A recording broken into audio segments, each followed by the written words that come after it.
The dog took a fatal blow for its owner. Seeing this, the bandit leader flew into a rage and immediately ordered his men to massacre the village. But as soon as the group rushed out, they all fell into the trap set by the villagers. However, the bandits refused to give up. They bypassed the trap and charged toward the village again. Just as they were carefully searching the village, a bed sheet suddenly fell from the sky, surrounding them completely. Immediately after, heart-wrenching screams came from inside the sheet. Enraged, the bandit leader drew his sword and leaped into the air, slashing the sheet apart with a fierce blow. As the sheet slowly fell, more than a dozen of his men were already all dead. What was even more terrifying was that they had not seen a trace of their opponent from start to finish. This person must be a kung fu master. The bandit leader suddenly caught sight of his brother hanging in midair, and hastily gestured for his men to rescue him. But as soon as the group moved, they stepped into another ambush set by the enemy. The bandit leader immediately changed his strategy, taking his remaining men to launch a surprise attack from the back door of the village. Unexpectedly,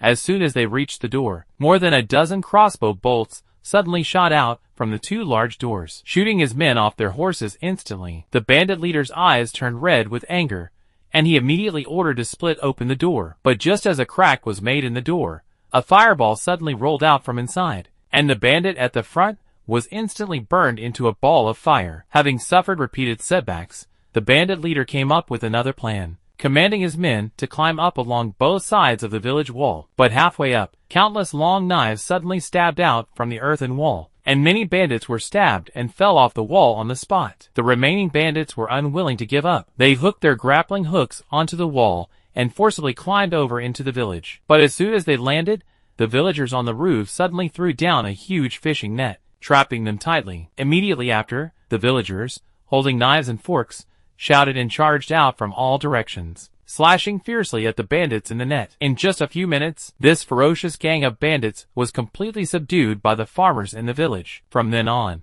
the village was never harassed by bandits again, and the villagers lived a peaceful and happy life ever after.